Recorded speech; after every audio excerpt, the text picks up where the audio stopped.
নমস্কার। মুক্ত কণ্ঠের পক্ষ থেকে আপনাদের কথা নিয়ে আবার আমি উপস্থিত, আশিস বসু। আজকে সোনারপুরে গেছিলেন আঞ্চলিক দলের সর্বভারতীয় সাধারণ সম্পাদক অভিষেক বন্দ্যোপাধ্যায়, ওই ছাঁচড়া।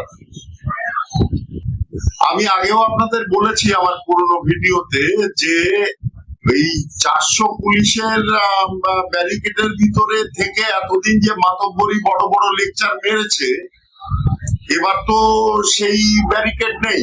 এখন আর রাস্তায় বেরোলে 4000 পুলিশ ঘিরে থাকে না, বা সাদা পোশাকে এবং উট দিতে। তো আজকে গেছিলেন, ভেবেছিলেন যে সোনারপুর তো ওনার নিজেরই অঞ্চল প্রায়, তো সেখানে যে কিছু বড় কথা বলবেন, মানুষ শুনবে, খুব হাততালি দেবে, আগে যেরকম দিত। কিন্তু আজকে হাততালি দিয়েছে, অন্যভাবে হাততালি দিয়েছে। ও ঝ্যাঁটা তালি, জুতো তালি, তারপরে ডিম ছোড়া, চোর চোর স্লোগান, আমাদের এখানে চোরের জায়গা নেই, চোর তাড়াও, সোনারপুর মুক্ত করো, এইসব স্লোগান। দেখলাম মাথায় সেই ক্রিকেটের হেলমেট পরিয়ে সুরক্ষিত ভাবে ওনাকে সরিয়ে নিয়ে যেতে হলো। এমনই পরিস্থিতি, বুঝুন। একে বলে সময়ের মাস, কিচ্ছু করার নেই। আপনি পাপ করলে পাপটা আপনাকে ভুগতে হবে, আর এটা এই দুনিয়ার পাপ, এই দুনিয়াতে আপনাকে মিটিয়ে যেতে হবে। কেউ ছাড়বে না আপনাকে, পাপ ছাড়ে না বাপকে। বড় বড় কথা বলেছিল, ইলেকট্রিক চুল্লি করে 4 তারিখের পরে পারলে জীবন্ত বিজেপি কর্মীদের তাতে ঢুকিয়ে দেওয়া হবে, এইরকম অনেক কথা বলেছিল। একটা সম্প্রদায় খেপে গেলে সনাতনীদের নিশ্চিহ্ন করে ফেলা হবে, ওনার পিসিমণি আর কি। উনি তো আজকের পরে আর মনে হয় এই অবস্থা দেখে উনিও বেরোবেন না বাইরে, কারণ ওনার উপরেও আক্রোশটা ঠিক এইভাবেই মানুষের প্রকাশ পাবে। এটা আমার ধারণা, জানি না আপনাদের ধারণা কি। যাই হোক, এত গেল এই বিষয়। এবার তৃণমূলের যেসব নেতারা ধরা পড়ছে, এই আমাদের এখানে ঠাকুরনগরে ধরা পড়েছে 2খানা দোনালা বন্দুক, পিস্তল, অগুন্তি কার্তুজ, কোটি কোটি টাকা ট্রলি ব্যাগে করে মাঠে পুঁতে রেখেছে, বুঝুন। ওখানকার স্থানীয় মানুষ বলছে এইসব জমি এদের নিজের কেনা না, এরা জবরদখল করেছে অন্যকে ভয় দেখিয়ে। আমার কাছে একটা অডিও ক্লিপিং আছে, যেখানে 20 লক্ষ টাকা দেওয়ার পরেও বলছে 8 টাকা 3 তারিখের মধ্যে দিবি, না হলে কিন্তু তোর খবর হয়ে যাবে। এইসব ক্লিপিং অনেক জমে গেছে আমার কাছে, কিন্তু সবগুলো দিতে গেলে তো আপনারা ধৈর্য হারিয়ে ফেলবেন, অত শুনবেনও না, বরং আমার যে 2-4 কথা বলার সেগুলো আমি বলতে পারি। যাই হোক, আর একটা বিশেষ কথা যেটা বলছি, এই অন্নপূর্ণার ভান্ডার।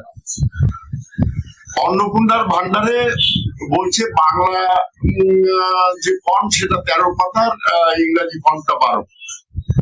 এখানে কেন এত বিশদ বিবরণ দেব? দেখুন, এনআরসি চলছে, পশ্চিমবঙ্গেও এনআরসি শুরু হয়ে গেছে, সারা ভারতে এনআরসি হবে। এখানে এই এক ফর্মেই আপনার থেকে প্রয়োজনীয় যে যাবতীয় তথ্য সেগুলো একবারে সংগ্রহ করা হচ্ছে, যেটা সরকারের কাছে ডিজিটালাইজড ভাবে সংরক্ষিত থাকবে। ভবিষ্যতে যে প্রকল্পগুলো আসবে সরকারের, সেগুলোতে যেন আপনাদের নতুন করে ফর্ম ফিল আপ করা, নতুন করে তথ্য দেওয়া, এগুলো যাতে না করতে হয়, তাই একবারে আপনাদের থেকে এই যাবতীয় তথ্য নিয়ে নেওয়া হচ্ছে, যেগুলো প্রয়োজন। আপনাকে তো জানাতেই হবে আপনার পরিবারের প্রধানকে, আপনাকে জানাতেই হবে আপনার অভিভাবককে, আপনাকে জানাতেই হবে আপনি ভারতীয় নাগরিক কিনা, তার জন্য আপনাকে প্রমাণ দিতে হবে যে ভোটার কার্ড, আধার কার্ড, প্যান কার্ড, এগুলো তো আপনাকে দিতেই হবে। এই যে 12 পৃষ্ঠা 6 পৃষ্ঠার বেশি আছে, এখানে শুধু হ্যাঁ নাতে টিক দেওয়া। এতে সরকারের লোক আপনাকে সহযোগিতা করবে, মুখ্যমন্ত্রী শুভেন্দু অধিকারী মহাশয় বলেছেন পরিষ্কারভাবে যে সরকারের থেকে সহযোগিতা করা হবে। আমরা এখনো শিক্ষিত নই অত যে সবাই সবকিছু পারবো। ভারতবর্ষের ভিতর সবচেয়ে শিক্ষিত বেশি হচ্ছে কেরল, পশ্চিমবঙ্গ শিক্ষার হার অত না। সেই ক্ষেত্রে সরকারের লোক, সে আশাকর্মী হোক, বিএলও হোক, বা স্থানীয় কাউন্সিলর হোক, বা দলীয় কর্মী হোক, কেউ না কেউ আপনাকে সহযোগিতা করবে। কারণ সরকারও জানে আমাদের শিক্ষাগত হার কতটা, আমরা কতটা কি করতে পারি, তার প্রমাণ আমরা এসআইআর ফর্মে পেয়েছি। যাদের নাম বাদ গেছে তাদেরও, বা যাদের ডেকেছিল তাদের অধিকাংশ হচ্ছে ভুল ফর্ম ফিল আপ করার জন্য। এটাও আমাদের মাথায় রাখতে হবে। দক্ষিণ 24 পরগনা থেকে 2 লক্ষ নাম বাদ গেছে এই লক্ষ্মীর ভান্ডারে। লক্ষ্মীর ভান্ডারে মুর্শিদাবাদের লক্ষ্মী ছেলেরা, তারাও নাকি ইয়ে পেত, কি বলে, লক্ষ্মীর ভান্ডার পেত। বুঝছেন পরিস্থিতিটা? চিন্তা করুন, পুরুষ ছেলে লক্ষ্মীর ভান্ডার পেত মুর্শিদাবাদে। কি নামটা, ভদ্রলোক মুসলিম সম্প্রদায়ের, যাই হোক, তার নাকি 7টা অ্যাকাউন্ট। বুঝুন, এই যে 7 জন মহিলার পয়সা এ নিত, এর জন্য কি আপনি একবারও ক্ষুব্ধ হচ্ছে না আপনার মন? একবার চিন্তা করে দেখুন, বাস্তবটা চিন্তা করতে শিখুন। আজকে এনআরসির জন্য যেসব প্রয়োজনীয় তথ্য সরকারের প্রয়োজন, সেগুলো একবারে এই অন্নপূর্ণার ভান্ডার থেকেই সংগ্রহ করে নেওয়া হচ্ছে, যাতে বারবার আপনাদের এই সমস্যার সম্মুখীন না হতে হয়।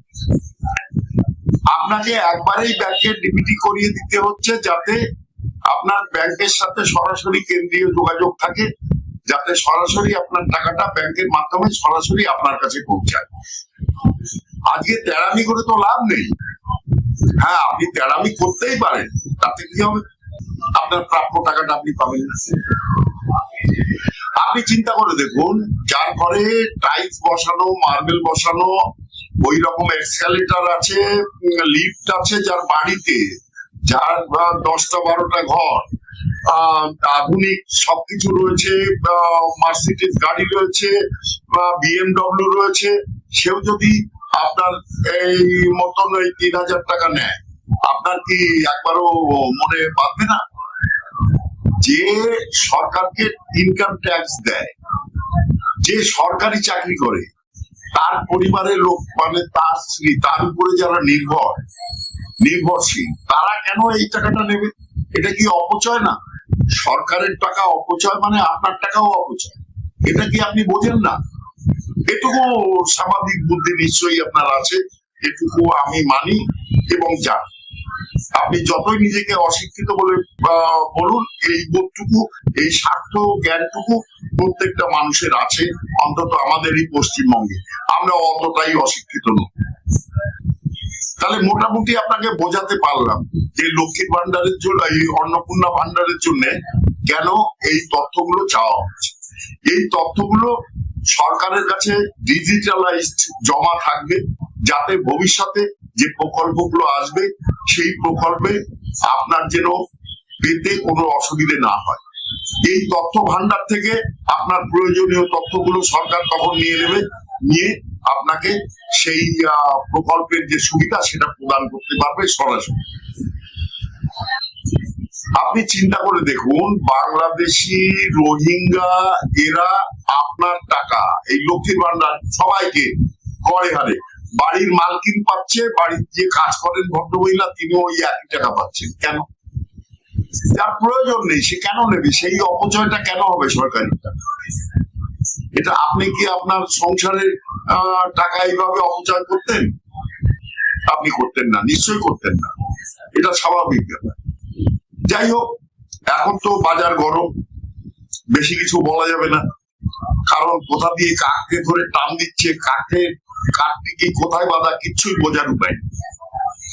সরকার দেখুন, এই টিকি এবং টুপি, এদের দুজনেরই ওই ভাতা বন্ধ করে দিয়েছে, পুরোহিত ভাতা এবং মোলাজ্জেম ভাতা। কেন? এদের প্রয়োজন নেই। এদের আয়ের একটা পন্থা আছে, এদের দেওয়ার দরকার নেই। এটা সরকারি টাকার অপচয়। সরকারি টাকা কার? আপনার আমার ট্যাক্সের টাকাটা সরকারি টাকা। সরকার তো নিজে ইচ্ছে করে টাকা আয় করেন না। বুঝতেই পারছেন নিশ্চয়ই আমার কথা। হয়তো ক্ষুব্ধ হচ্ছেন, হয়তো বিরক্ত হচ্ছেন, তার জন্য আমার কিছু আসবে যাবে না। আমি মুক্ত কণ্ঠ আপনার কথা আপনাদের বলছি। যদি সম্ভব হয়, যদি ভালো লাগে, চ্যানেলটাকে একটু সাবস্ক্রাইব করবেন, যাতে আমিও একটু উৎসাহ পাই আপনাদের কাছে আমার কথাগুলো জানানোর জন্য। যাই হোক, ভারত মাতা কি জয়, জয় হিন্দ, জয় শ্রীরাম।